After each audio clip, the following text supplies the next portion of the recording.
qui croit que ce que Dieu dit, c'est la vérité? Si tu crois que c'est la vérité, ça veut dire que ça s'accomplira. Parce que notre Dieu ne ment pas. Amen. Il ne ment pas. Quand tu regardes, tu scriptes les Écritures et tu vas halluciner de voir tout ce qui a été dit, toutes les paroles qui ont été libérées. La plupart de ces paroles sont déjà arrivées. C'est déjà accompli.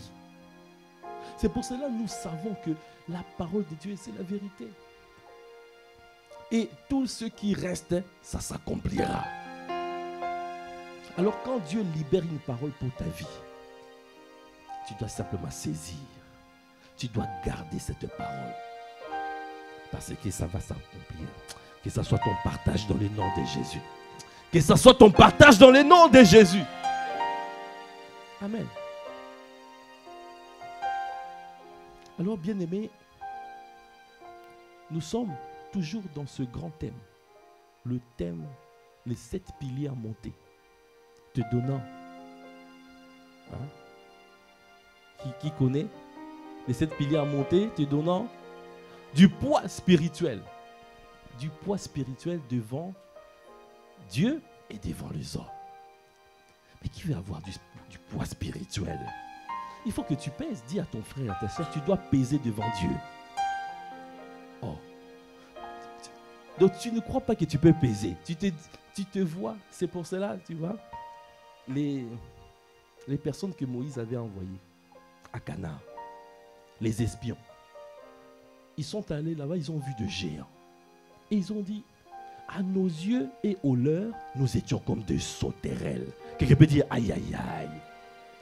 Vous avez vu la manière dont ils se voyaient comme des sauterelles. Quelqu'un qui se voit comme une sauterelle ne peut pas remporter la victoire. Ce n'est pas possible. Comment te vois-tu? Comment te vois-tu? Dans ce monde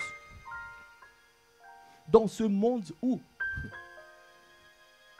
il y a la guerre de puissance. La guerre de puissance. Comme a dit apôtre Yves. Il a dit, mais si tu n'arrives pas à percer, tu dois savoir, il n'y a pas que toi. Tu dois augmenter la puissance de ton autel.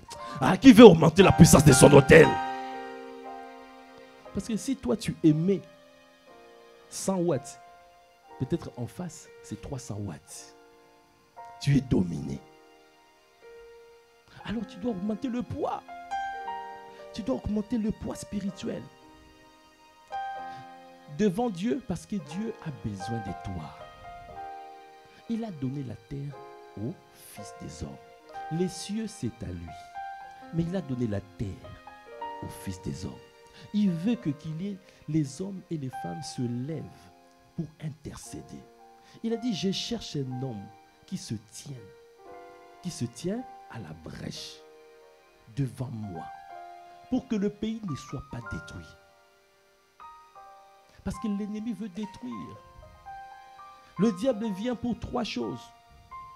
Il vient premièrement pour dérober, pour égorger et pour détruire. Mais en réalité, dérober quoi? Dérober tes grâces. Dieu a enfoui en toi des grâces. Dieu a enfoui des grâces, des dons, des talents, des capacités. Dieu a enfoui beaucoup de choses en toi. Mais l'ennemi ne veut pas que ça se manifeste. Et quand ça se manifeste, il veut faire quoi? Ce qu'on appelle piratage.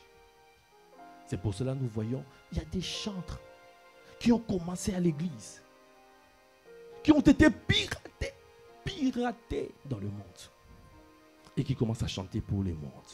Quelqu'un peut dire aïe aïe aïe.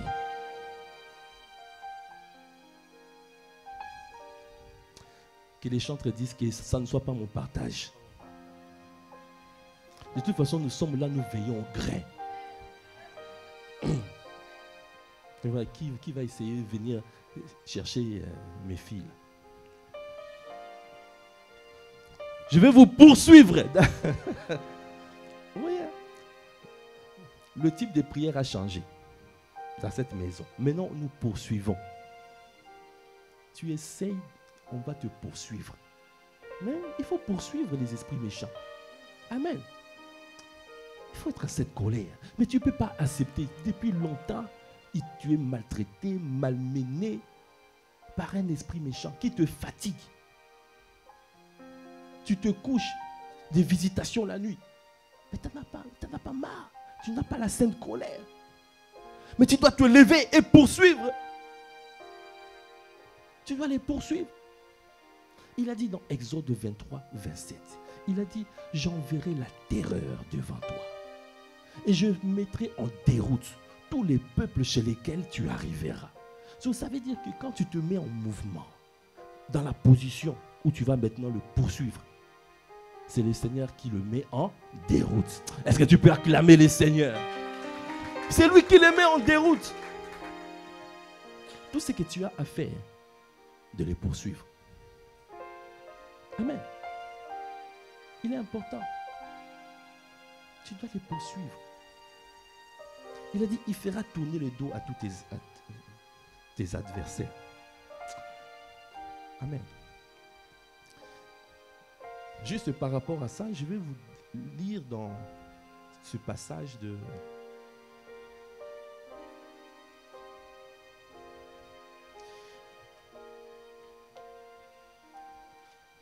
C'est dans 1 Samuel, je pense.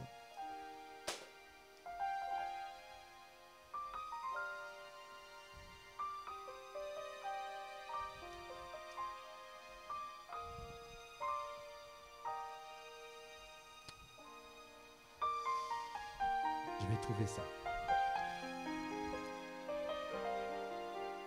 C'est le passage où David... Je vais retrouver, si à la régie vous retrouvez, où c'est marqué, David reprit courage en s'appuyant sur l'Éternel son Dieu. Il était parti au combat, ils se sont absentés. À leur absence, qu'est-ce qui s'est passé? C'est qu'il s'est passé que les ennemis sont venus, ils sont venus piller, ils ont mis le feu dans le village. Ils ont brûlé. Et ensuite, ils sont partis avec qui? Ils sont partis avec les femmes et les enfants. David en revenant, à la régie, vous avez trouvé? 1 Samuel 36, c'est ça, non? Voilà, c'est ça que... C'est là où j'étais. Je vais lire ça rapidement. 1 Samuel 30. Le Seigneur me conduit vers ça.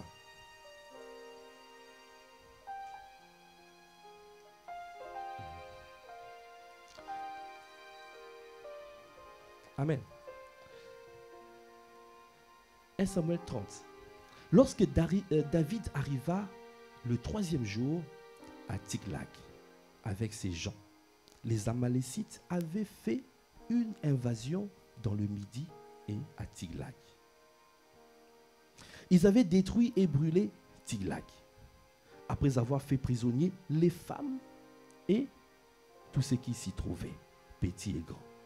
Ils n'avaient tué personne, mais ils avaient tout emmené et s'étaient remis en route. Verset 3, David et ses gens arrivèrent à la ville et voici, elle était brûlée.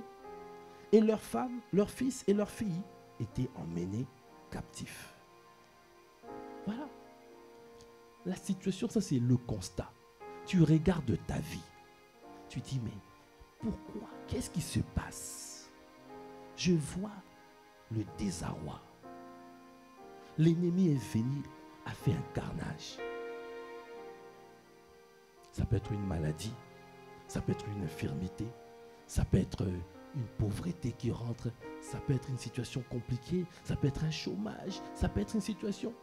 L'ennemi est venu faire un carnage. Et il a emporté les biens. Il a emporté. En plus, il a brûlé. Mais pendant ce temps-là, la Bible déclare, quand les fondements sont renversés, que feraient les justes? Qu'est-ce que tu vas faire pendant ce temps-là? Est-ce que tu vas murmurer devant Dieu? Est-ce que tu vas dire, Dieu, pourquoi tu as permis cela?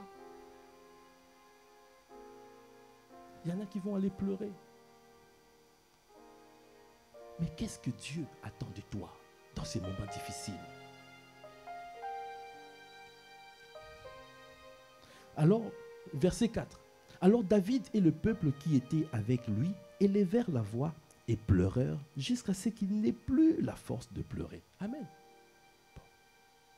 Ou aïe aïe aïe. Parce qu'il est bon de pleurer. Ce n'est pas mauvais de pleurer. Ça permet de se libérer. Mais il n'est pas bon de demeurer dans les pleurs. Tu pleures, mais après il faut passer. Parce que même Jésus pleura. Amen. Le plus court verset, Jésus pleura. Il a pleuré Lazare. Il n'est pas mauvais. Quelqu'un qui te dit non, il ne faut pas pleurer, il ne faut pas pleurer. Ah, il ne faut pas rentrer dedans. Si il faut pleurer, tu pleures. Hein? Il y a des fois on te dit mais les hommes ne pleurent pas. Mais qui t'a dit ça? Oh, non? Mais il est bon de pleurer. Tu pleures. C'est pas mauvais. Mais ici, ils ont pleuré jusqu'à ce que le peuple qui était avec lui élevèrent la voix et pleurèrent jusqu'à ce qu'il n'ait plus la force de pleurer. Les deux femmes de David avaient été emmenées. Ahinoam de Jezreel et Abigail de Carmel, femme de Nabal. Verset 6, David fut dans une grande angoisse. Dans les moments, oui, il y a l'angoisse qui arrive. David fut dans une grande angoisse. Pourquoi il était dans l'angoisse? Parce qu'il était le roi. Donc, quand il y a un malheur qui arrive, on regarde qui? La tête. On regarde le chef. Quand il y a un problème à l'église, on va regarder qui? AP Emmanuel. C'est ça? Nous sommes le parapluie. Le fusible qui saute. C'est ça? Quand une équipe de foot échoue, qu'est-ce qu'on fait? On fait sauter qui? L'entraîneur. Quelqu'un peut dire aïe aïe aïe. David fut dans une grande angoisse, car le peuple parlait de le lapider. Aïe aïe aïe. Parce que tous avaient de l'amertume dans l'âme. Chacun à cause de ses fils et de ses filles. Là, on ne regarde plus, c'est toi le roi. On commence à regarder, c'est ma fille, mon fils. Vous voyez? Quand les fondements sont renversés, que ferait le juste? Dans des situations difficiles, qu'est-ce que tu vas faire? Mais David reprit courage en s'appuyant sur l'Éternel, son Dieu. Est-ce que tu peux acclamer le Seigneur?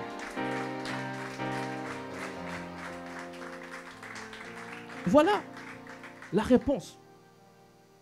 Dans le moment compliqué, qu'est-ce que tu dois faire? Tu dois reprendre courage en t'appuyant sur l'Éternel, ton Dieu.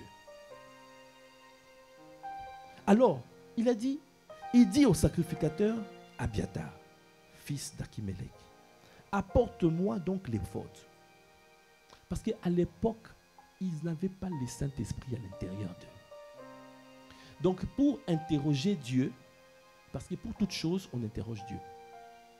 Mais pour interroger Dieu, il demandait à un sacrificateur de venir avec l'éphod. C'était quelque chose qui était comme ça, il y avait comme des cailloux dedans. Les sacrificateurs portaient ça ici, sur le torse, comme ça. Et quand tu poses la question à Dieu, Dieu répondait. Et quand il répondait, ça perçait d'un côté ou de l'autre, ça permettait de savoir si Dieu avait dit oui ou Dieu avait dit non.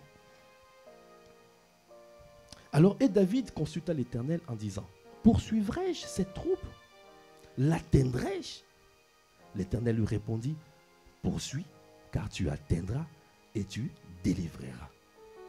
Et David se mit en marche, lui et les 600 hommes qui étaient avec lui. Vous voyez, chacun d'entre nous, dans des situations comme ça, tu auras tendance à courir directement, à les poursuivre. Mais David, en toutes circonstances, il a interrogé Dieu. En toutes circonstances, tu dois toujours poser la question à Dieu. Qu'est-ce que je fais? Parce que c'est lui qui connaît le temps convenable. Il sait comment faire. Et quand tu lis la suite de l'histoire, tu vas voir que ils ont été conduits de manière à poursuivre, à arrêter et à battre ce peuple et à récupérer tout ce qui était à eux. Est-ce que tu peux acclamer les Seigneurs? Alors, pourquoi je vous dis ça? Je vous dis simplement, ne panique pas. Quelle que soit la situation qui t'arrive. Je ne sais pas, parce que ce n'est pas mon message. Je pense que quelqu'un avait envie d'écouter ça. Ne panique pas. Quel que soit ce qui arrive dans ta vie, reprends courage. En t'appuyant sur ton Dieu, en t'appuyant sur le Seigneur, en t'appuyant sur le Saint-Esprit, le Paraclétos, c'est lui qui va te fortifier, c'est lui qui va te revigorer, c'est lui qui va te donner la sagesse, l'intelligence, comment poursuivre et les battre, les vaincre et gagner, récupérer ce qui est à toi. Prends conscience. Prends conscience. Je ne sais pas à qui je parle, mais je dis prends conscience que c'est Dieu qui le fait. Notre Dieu est fidèle. Amen. Est-ce qu'on peut acclamer simplement le Seigneur? Alors, bon, maintenant, quelqu'un a piraté mon message.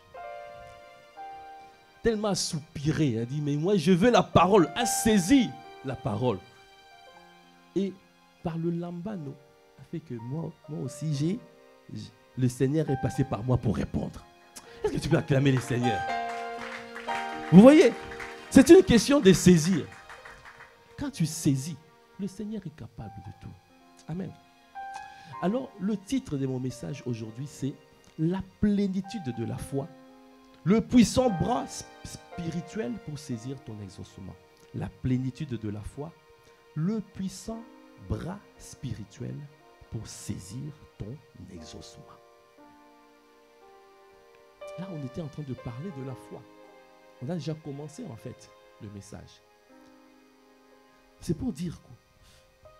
On a dit dans Hébreux 10, 22, la dernière fois, comment on doit s'approcher des dieux. Tu t'approches des dieux avec sincérité du cœur. La première étape. La parole de Dieu déclare, approchons-nous donc avec un cœur sincère, dans la plénitude de la foi, les cœurs purifiés d'une mauvaise conscience et le corps lavé d'une eau pure.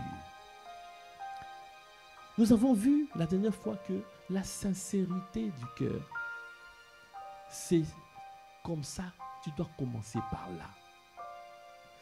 Tu ne peux pas rencontrer Dieu si tu n'es pas sincère. Si tu n'es pas sincère avec lui. Parce que Dieu regarde au cœur. Il ne regarde pas à ce qui frappe les yeux, mais regarde le cœur. De la même manière qu'il a rejeté Saül, de la même manière il a rejeté les frères de David, parce que leur cœur n'était pas ce que lui désirait. On a dit que Dieu a toléré Saül, mais Dieu a désiré David. Est-ce que tu es désiré par Dieu ou tu es toléré par Dieu? Dieu regarde la sincérité du cœur. La sincérité ne veut pas dire que tu es parfait. La sincérité du cœur, ça veut pas dire. Ça veut dire que si tu as fauté, tu dis que j'ai fauté. Si j'ai fait mal, tu demandes pardon sincèrement. La sincérité, ça veut dire que tu es vrai. Tu marches dans l'intégrité. Parce que si tu n'es pas sincère, tu ne pourras pas te rapprocher de Dieu. Dieu te mettra toujours à distance. On a dit que deux hommes ne peuvent pas marcher ensemble si ils ne sont pas d'accord. Tu ne peux pas marcher avec Dieu si toi tu es faux. Tu es faux, tu es fausse. On ne peut pas tromper Dieu. Dieu voit au cœur. Il regarde la disposition de ton cœur. Il ne regarde pas. Il a dit, l'obéissance vaut mieux que le sacrifice. Donc tu peux louer le Seigneur. Comme là, tout à l'heure, nous avons loué, nous avons adoré, nous avons fait. Mais si ton cœur n'est pas sincère, tu ne recevras pas Dieu, de Dieu. Quelqu'un peut dire, aïe, aïe, aïe. Mais je suis désolé, c'est la parole, c'est la vérité. Alors si c'est la vérité, qu'est-ce qu'on peut? On peut dire c'est Amen et Amen, Amen et c'est la vérité. Amen. Tu peux prier. Tu peux faire 21 jours de jeûne en prière en langue, comme a dit l'apôtre. Et même quand tu pries en langue, la parole de Dieu dit dans 1 Corinthiens 13, si tu n'as pas d'amour, la langue là, ça fait des bruits au ciel. Cymbales qui résonnent, qui retentissent. Ça fait des bruits. Au ciel, on est en train de dire, mais est-ce qu'on ne peut pas, il ne peut pas se taire parce qu'il nous dérange. Parce que Dieu regarde, quand tu pries en langue, c'est ton esprit qui est en prière. Mais ton esprit là, qui est en prière, ça doit être animé d'un cœur pur, d'un cœur sincère. Parce que sinon, ça ne va pas arriver. Parce que sinon, ça va faire des bruits. Donc, prier en langue ne suffit pas. Quand tu pries en langue, il faut que dans ton cœur, que tu dois manifester l'amour. Donc, ça veut dire que tu es en train de prier en langue, mais tu sais que tu as un souci, tu as un problème avec un frère a quelque chose contre toi, et toi, tu ne veux rien faire pour corriger ça. Et toi, tu dis que voilà, je vais prier en langue, le feu va descendre, je vais chauffer la puissance de mon autel. Tu es en train de te tromper toi-même par de faux raisonnements. Dis encore à ton frère, tu te trompes toi-même par de faux raisonnements.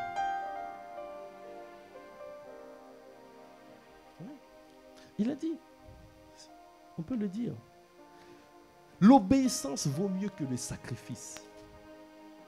1 Corinthiens 13.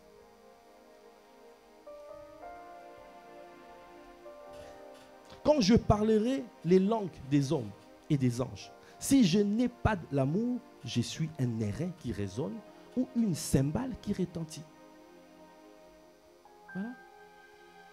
Je suis un airain qui résonne. Ça veut dire que je fais que des bruits. Ton, ton, ton. Et tu déranges. Après, c'est marqué, et quand j'aurai le don des prophéties, la science, la connaissance de tous les mystères. Parce qu'il y a des gens qui reçoivent la prophétie, qui reçoivent des paroles. Mais quand tu auras tout ça, mais si je n'ai pas l'amour, ça me sert à rien. Même si j'ai la foi jusqu'à transporter des montagnes, je n'ai pas l'amour, je ne suis rien. C'est marqué, je ne suis rien. Vous voyez? Je ne suis rien. Donc ça veut dire que Dieu ne regarde pas, ne considère pas, parce qu'il voit ton cœur. Ton cœur n'est pas sincère. Il voit ton cœur. Ton cœur, ce n'est pas son cœur. Il a dit, le cœur de Dieu, c'est quoi? On a dit, le cœur de Dieu, c'est un cœur de berger. Un cœur de berger, c'est un cœur qui est passionné des âmes, qui aime prendre soin. Si tu ne veux pas prendre soin de ton frère, un berger, c'est quelqu'un qui sait prendre soin. Si tu ne sais pas prendre soin, et tu vas prier, et tu veux augmenter la puissance de ton autel, Dieu veut dire, je ne te considère pas, je ne considère pas tout ce que tu fais, parce que l'obéissance vaut mieux que le sacrifice. Vous voyez? Notre Dieu est fidèle à sa parole. Donc la sincérité du cœur, dit encore, tu dois être sincère. Dis à ton frère, à ta soeur, tu dois être sincère. En t'approchant de Dieu, tu dois être sincère. Donc quand tu n'es pas sincère, qu'est-ce qui se passe? C'est comme si il y a embuscade. Donc c'est comme s'il y a quelque chose qui, la route s'est brisée, s'est fissurée, s'est coupée.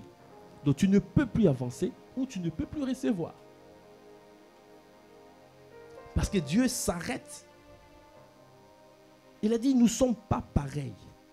On ne peut pas parler ensemble tant que toi, tu n'as pas le cœur sincère. Amen. C'est pour cela que le Seigneur martèle ça, parce que c'est la première chose. Quand il a dit c'est la première, premièrement, tu dois te rapprocher de lui avec un cœur sincère. Après, ce n'est pas fini. Il a dit la plénitude de la foi. Ça, c'est la deuxième chose. La plénitude de la foi. C'est ça que nous allons parler aujourd'hui, de la plénitude de la foi. La foi, qu'est-ce que la foi? La foi est une ferme assurance des choses qu'on espère et une démonstration de celles qu'on ne voit pas. La foi est une ferme assurance. Ça veut dire que même si tu ne vois pas, même si tu ne comprends pas, même si les circonstances te disent autre chose, mais pour toi, tu dis ce que Dieu a dit dans sa parole. C'est ça la vérité, c'est ça qui va s'accomplir. Nous avons chanté Amen, Amen. C'est pour dire que ce que Dieu a dit, c'est ça qui va s'accomplir. Je ne sais pas si quelqu'un comprend ce que je suis en train de dire. Est-ce qu'il y a des déterminés à ces lieux? Il a dit, depuis Jean-Baptiste, le royaume des cieux est forcé. Ce sont les violents qui s'en emparent. Le violent, ce sont des zélés. Ce sont des assoiffés. Ils ont un cœur assoiffé. Ils ont un cœur zélé. Ils sont zélés pour lui. Il dit que c'est que Dieu a dit, je vais obtenir. Il a dit, je vais voir. Alors moi, je verrai.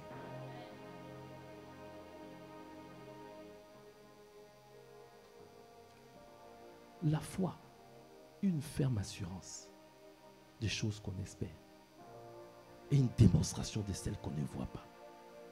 Même si les circonstances te disent autre chose. On a donné l'exemple la dernière fois, c'était pas la dernière fois. On a dit, un enfant, on lui a dit, tu ne pourras pas avoir des enfants. Et toi tu dis non. Mon Dieu m'a dit, vous servirez l'Éternel.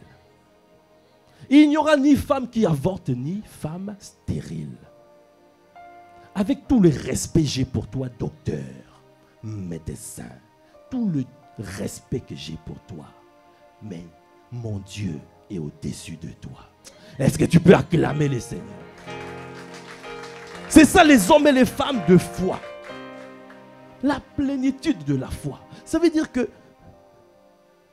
au-delà de toute espérance, une personne comme ça, qu'est-ce qu'il va faire? Qu'est-ce qu'elle va faire?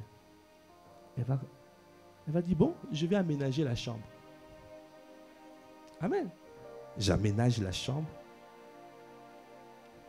Achète le berceau, achète tout, les habits et tout. Et j'attends. J'attends mon Dieu.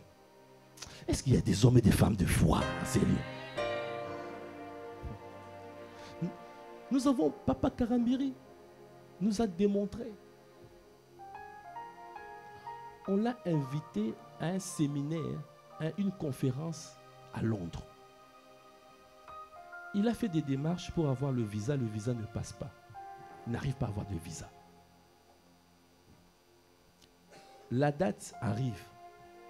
Mais il a dit, mais c'est Dieu, c'est toi qui as parlé pour que je sois à Londres. Donc, personne sur cette terre ne m'empêchera d'arriver à Londres. Vous voyez comment les hommes de foi fonctionnent? Est-ce qu'il y a un homme et une femme de foi en ces lieux?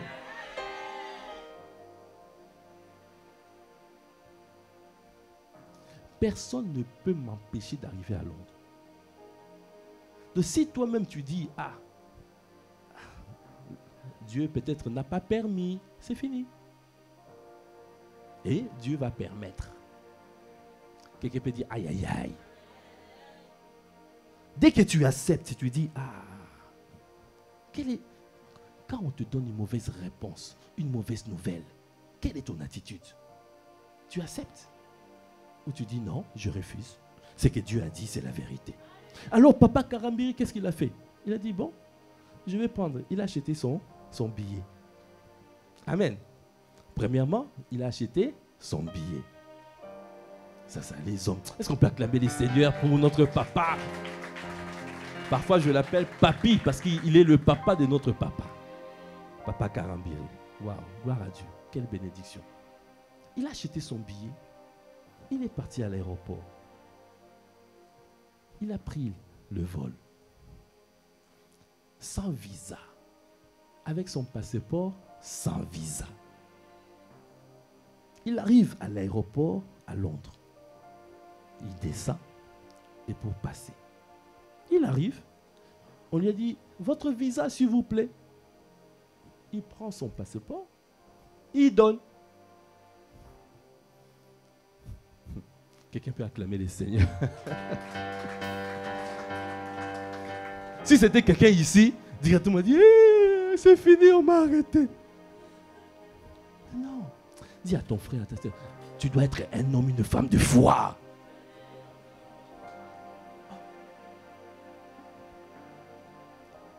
Il a donné son passeport sans visa. L'agent, il regarde. Oh, je ne comprends pas. Ah oui, c'est vous, monsieur? Oui, monsieur Karambiri. Ah. Il prend le passeport. Il va voir son chef. Il ne comprend pas. Il revient avec son chef. Ah. Et ils sont encore partis. Ils viennent à 3 ou 4. Il ne comprend pas. Il dit, vous avez? Oui, oui, oui. Oh. Mais ils ne comprennent pas. Après, ils ont dit, ils ont pris un tampon. Bon, visa à rentrer. Est-ce qu'on peut acclamer les seigneurs?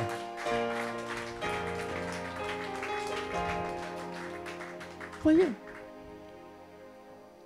des exemples comme ça, des hommes ou de femmes de foi, on les appelle les héros de la foi.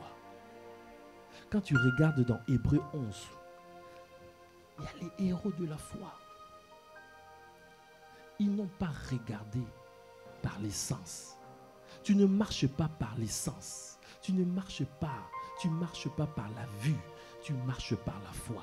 Quelles que soient les circonstances, même si on te dit quelque chose que Dieu... Il faut dire simplement que ce que Dieu a dit, c'est la vérité. Vous, c'est la réalité. Entre la vérité et la réalité, j'ai choisi la vérité. Amen. Alors, tu dois avancer avec la plénitude de la foi. Quand on parle de la plénitude, ça veut dire quoi? Ça veut dire que une foi, tu es rempli de foi. Rempli de foi. Et quand tu regardes quelqu'un comme Étienne, Étienne était rempli de foi. C'est pour cela quand on a commencé à lapider Étienne, qu'est-ce qui s'est passé? Étienne n'a pas changé de chemin. Étienne a accepté le verdict. On a lapidé Étienne. Mais Étienne a dit, Seigneur, ne leur impute pas ce péché. Et il voyait Jésus debout au ciel.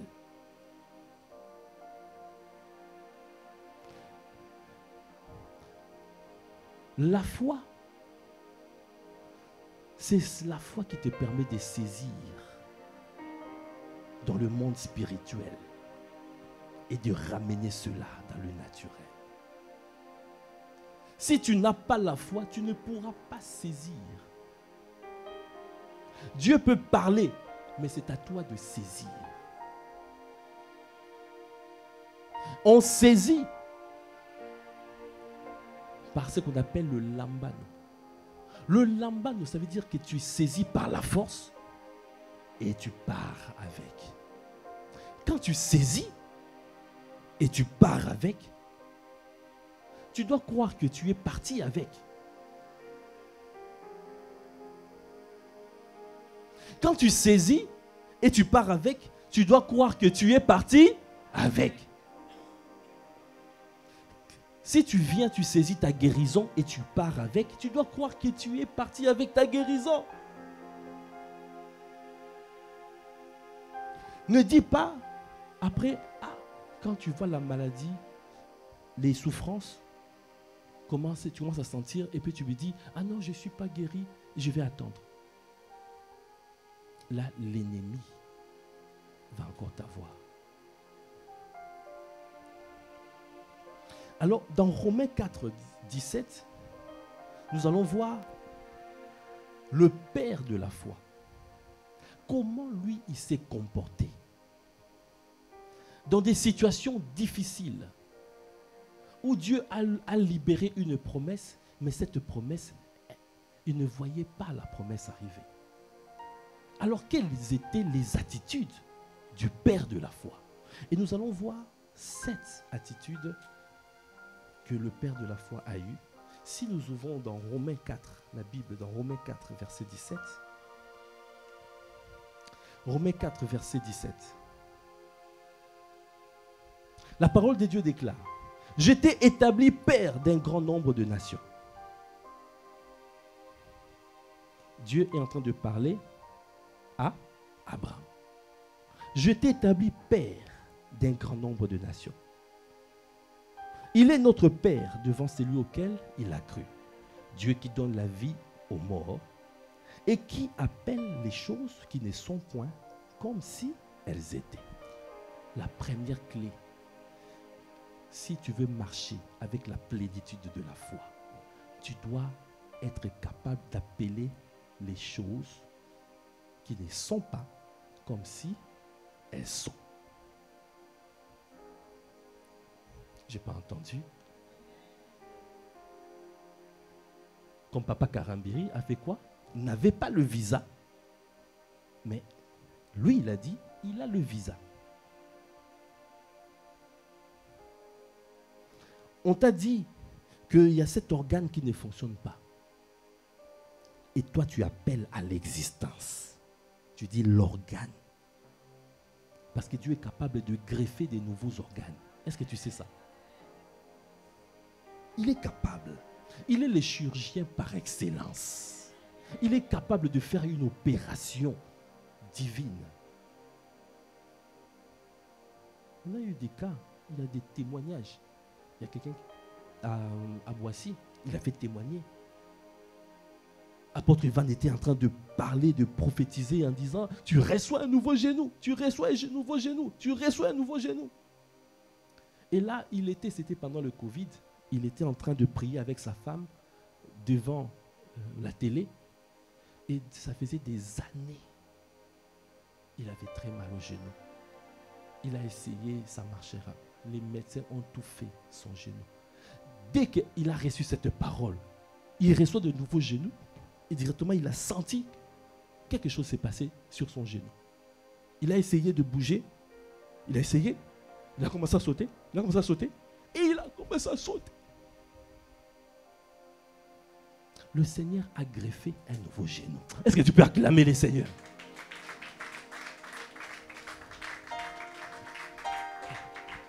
Est-ce qu'il y avait un nouveau genou? Non, il n'y en avait pas. C'est Dieu qui l'a fait. Amen. Est-ce qu'on peut acclamer encore le Seigneur? Notre Dieu, il est le Dieu de miracles, de signes et de prodiges. Le surnaturel. Tu connais? Le surnaturel, c'est le naturel de Dieu Tout-Puissant. Jésus au milieu de nous. Le surnaturel,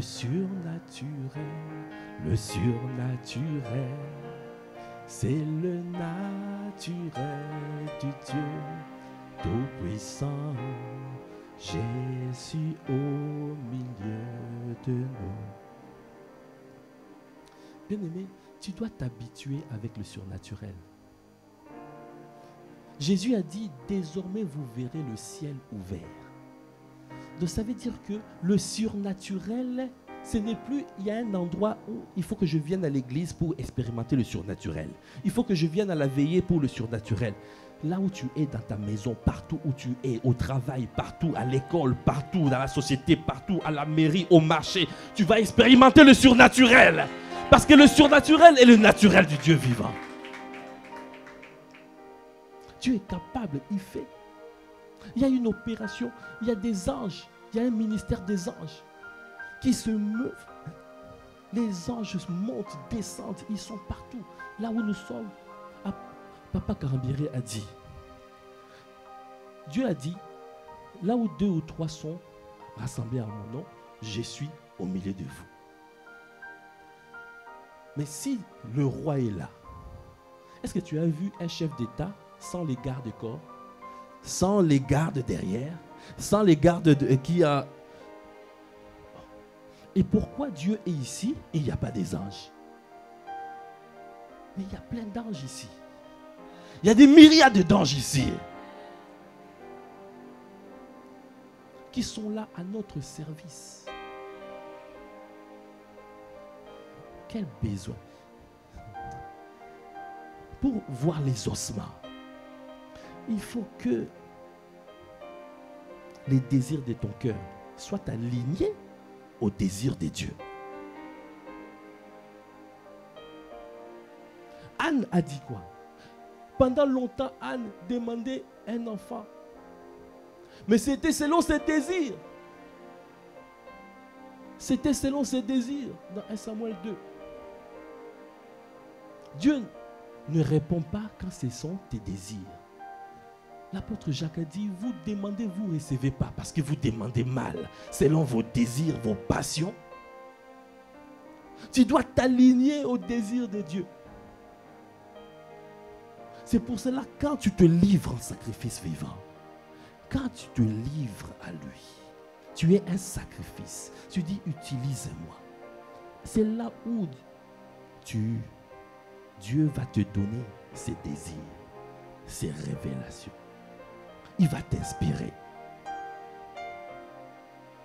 Anne a reçu directement. Si tu donnais cet enfant-là que tu demandes, c'était une révélation. Et quand Anne l'a dit, Dieu a dit, oui, c'est ça que je veux entendre. Exaucement direct, Anne a eu un enfant. Parce que Dieu cherchait un prophète en Israël. Dis à ton frère et à ta sœur, aligne tes désirs aux désirs de Dieu.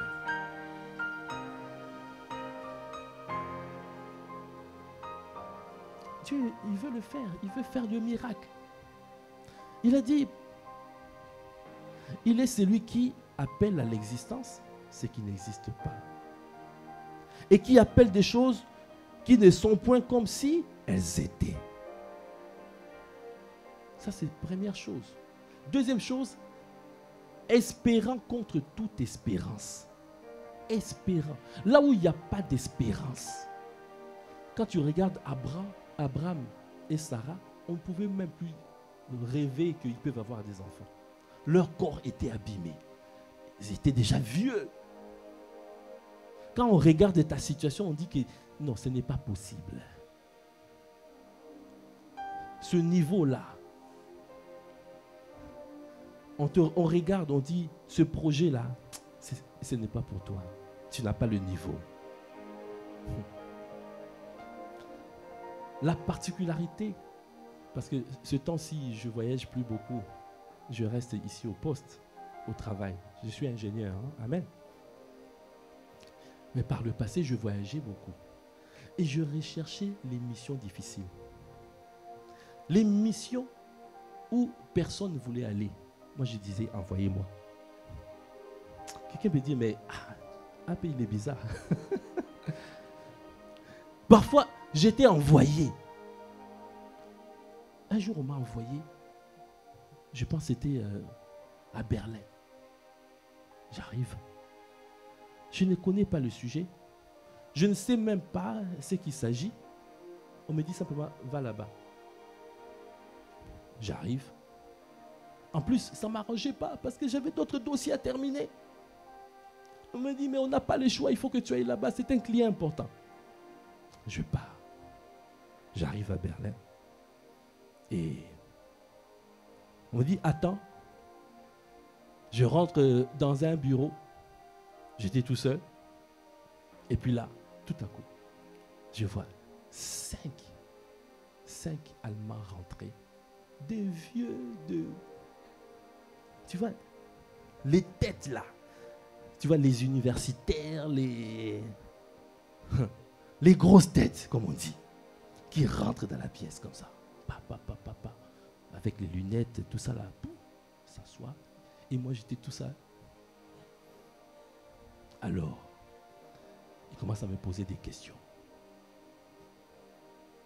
Je réponds tout doucement, tout doucement. Et le Seigneur inspire quelque chose. Et quand j'ai donné, parce que c'était prévu qu'ils me prennent, qu'on puisse aller en laboratoire, qu'on puisse chercher le problème. Et là, quand j'ai commencé à parler, on a fait 30 minutes. J'ai parlé, j'ai dit quelque chose. Ils m'ont dit, c'est bon, tu peux rentrer. Tu as résolu le problème. Est-ce qu'on peut acclamer les Seigneurs? Il n'y a que Dieu qui peut faire ça. En 30 minutes, c'était plié. 30 minutes, c'était plié. Et j'ai pu prendre mon vol et je suis rentré à Paris. Dieu, il est le Dieu de surnaturel. Même quand il n'y a plus d'espérance, il n'y a plus d'espoir sur la terre, il n'y a plus rien. Mais toi, tu dois espérer à ton Dieu. Espère en lui. Tu ne seras pas confus. Espère en lui. Abraham a espéré contre toute espérance. On a dit, quand les fondements sont renversés, que ferait le juste? Après, il a dit, espérant contre toute espérance, il crut et devint ainsi le père d'un grand nombre de nations, selon ce qui lui avait été dit. Telle sera ta postérité. Troisièmement, sans faiblir dans la foi. Il n'a pas faibli.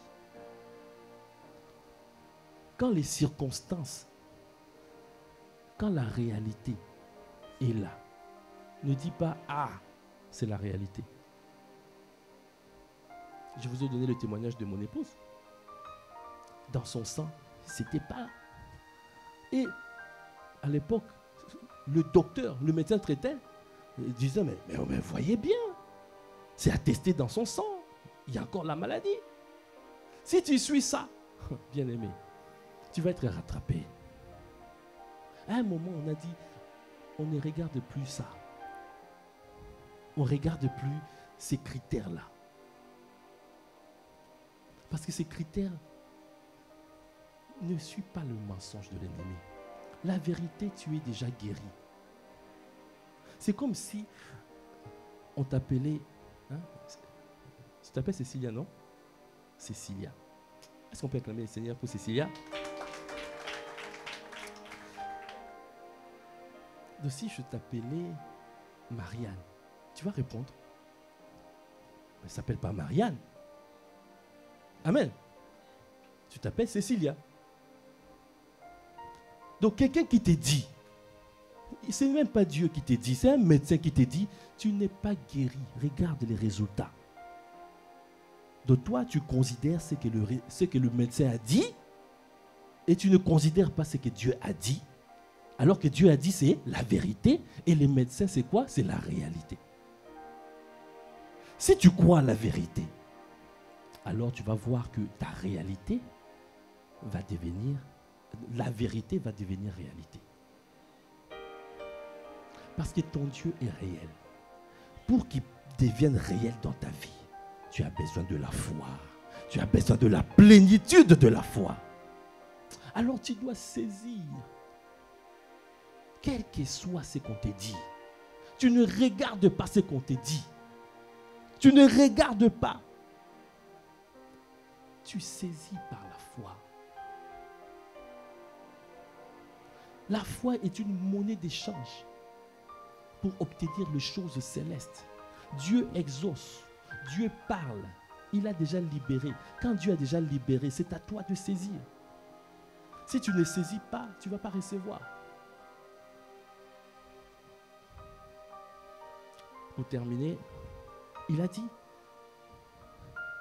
et sans faiblir dans la foi, il ne considéra point que son corps était déjà usé.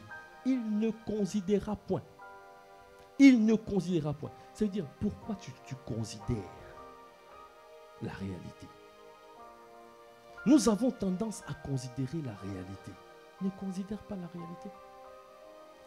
Là, tu dis, ah, j'ai encore mal. On a prié pour toi.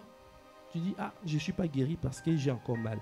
Là, tu considères la réalité. On prie pour toi. Donc, lève-toi et marche. Mal ou pas mal, je sais que je suis déjà guéri. Est-ce que quelqu'un comprend ce que je suis en train de dire? Abraham ne considéra pas.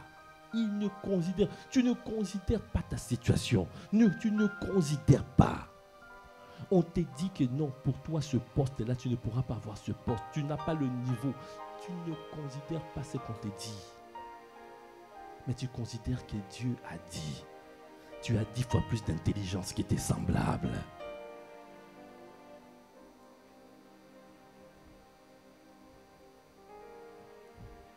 Considéra point que son corps était déjà usé, puisqu'il avait près de 100 ans et que Sarah n'était plus en état d'avoir des enfants. Il ne douta point par incrédulité au sujet de la promesse. Il ne douta point. Il ne douta point. Alors, si tu doutes, l'apôtre Jacques a dit, tu es comme un flot de la mer. Donc, ça veut dire que c'est lui qui doute. Il ne sera jamais constant. Si tu doutes, tu seras Simon. Simon. Parce que si tu es Simon, tu es inconstant. Tu ne peux rien recevoir. C'est ce que l'apôtre Jacques a dit. Jacques a dit, Jacques 1, verset 5. Si quelqu'un d'entre vous manque de sagesse, qu'il la demande à Dieu. Et qui donne à tout simplement et sans reproche, et elle lui sera donnée. Mais qu'il la demande avec foi, sans douter, car celui qui doute est semblable au flot de la mer, agité par le vent et poussé de côté et d'autre. Qu'un tel homme ne s'imagine pas qu'il recevra quelque chose du Seigneur. C'est un homme irrésolu, inconstant dans toutes ses voies. C'est un Simon. Ne sois pas Simon, mais sois Pierre. Ça veut dire constant. Ça veut dire résolu. À tes résolutions répondra le succès. Amen.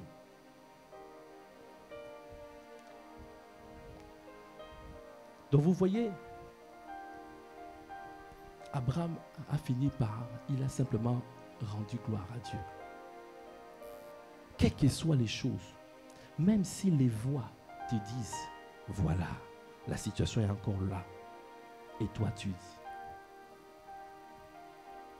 il espérait, tu connais ça? Il espérait me voir me lamenter. J'ai choisi de rendre gloire à Dieu.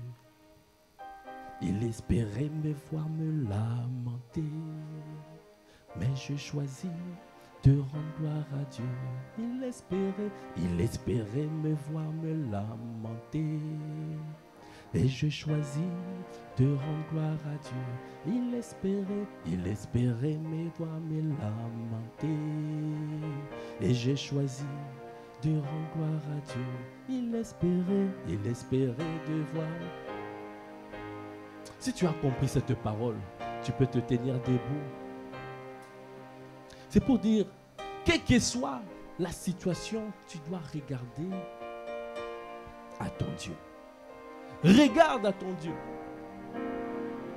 Parce que le Seigneur t'a donné un bras puissant. C'est un bras puissant. C'est un puissant bras spirituel pour saisir les choses. Mais tu dois simplement te dire, je ne regarde pas à mes sens. Je ne regarde pas à ma chair. Mais je regarde à la vérité. Je regarde à mon Dieu. Il espérait me voir me lamenter. Et j'ai choisi de rendre gloire à Dieu. Il espérait me voir me lamenter. Mais je choisis. Et j'ai choisi de rendre gloire à Dieu. Est-ce que tu peux dire cette parole? Il espérait me voir me lamenter. Oh, j'ai choisi. Et j'ai choisi de rendre gloire à Dieu. Quelle que soit la réalité.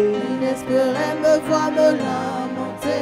Et je choisis. Et j'ai choisi de rendre gloire à Dieu. Quelle que soit la réalité. Il espérait me voir me lamenter. Je choisis. Mais j'ai choisi de rendre Moi je choisis la vérité. J'espérais me voir me lamenter. Je choisis ce que Dieu a dit. J'ai choisi de rendre gloire à Je Dieu. marcherai par la foi. J'espérais me voir me lamenter. Je ne marcherai pas par la vue. Mais j'ai choisi de rendre Quel gloire que à soit ce que les médecins ont dit. J'espérais me voir me lamenter. Quel que soit ce que les professeurs ont dit. Mais j'ai choisi Ils ont dit, de rendre je ne gloire pourrai à pas Dieu. réussir cet examen.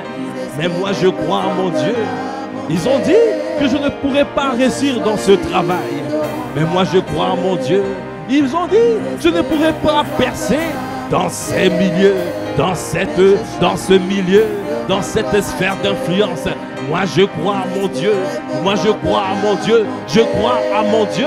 Parce que il est celui qui fait toutes choses à merveille. Ce qu'il a dit, il l'accomplit. Moi je crois. C'est pour cela, au Kombocha, je prends par le bras que tu m'as donné, le puissant bras spirituel, afin de saisir ce que tu as dit dans ta parole et les rendre à manifestation sur la terre. Parce que tu es celui, oh, qui appelle à l'existence ce qui n'existe pas. Oh, Kombo Shanda Brakabaya. Tu donnes la vie aux morts. Tu donnes la vie aux morts. Même si on t'a dit dans ton corps, cet organe est mort. Cet organe ne fonctionne plus. Ben, nous croyons que tu es celui qui donne la vie aux morts. Oh, tout ce qui est déclaré mort dans ta vie, reprend de vie. Tout ce qui est déclaré mort dans ton corps, reprend de vie. Reprend de vie. Que les ossements desséchés, reprend de vie. Reprend de vie. Reprends de vie maintenant dans le nom de Jésus. Ah, tu as échoué.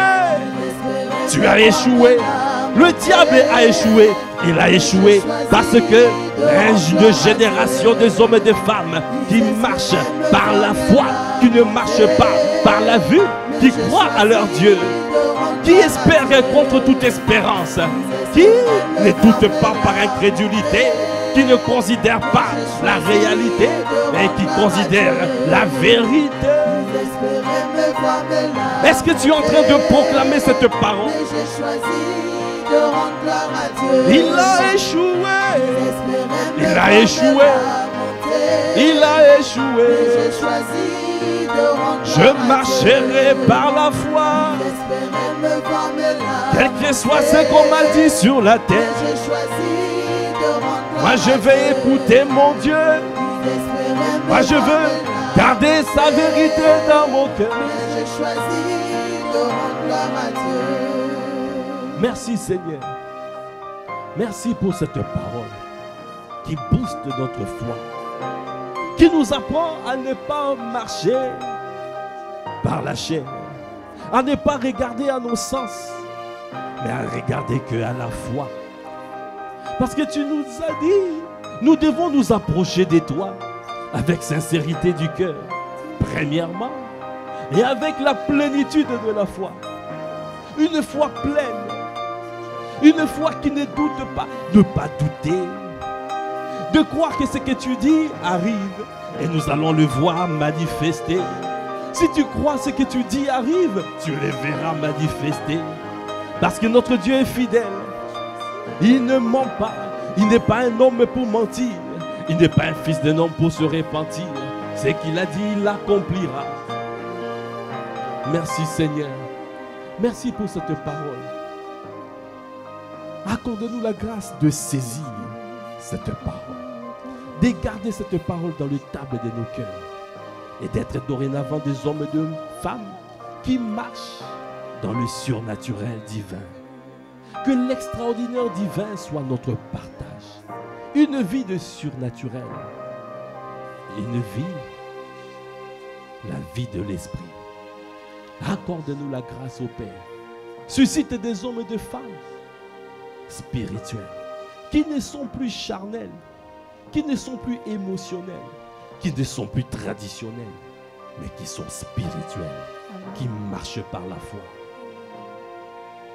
Nous te bénissons, Père, pour ce que tu vas faire, pour cette génération des hommes et des femmes que tu es en train de bâtir ici, à Massy, à Viry, à Évry et en Île-de-France. À toi qui fais toutes choses à merveille, à toi l'honneur, à toi la puissance, à toi la gloire. Dans le nom de notre Seigneur Jésus le Christ, nous avons ainsi prié avec action de grâce et révérence et acclamation. Amen. Est-ce que tu peux dire Amen, Amen? Amen à ce que tu as dit. Amen, Amen, Amen. Amen, Amen, Amen. Amen. Amen, Amen. Est-ce que tu peux acclamer le Seigneur? Amen, Amen. Gloire à Dieu.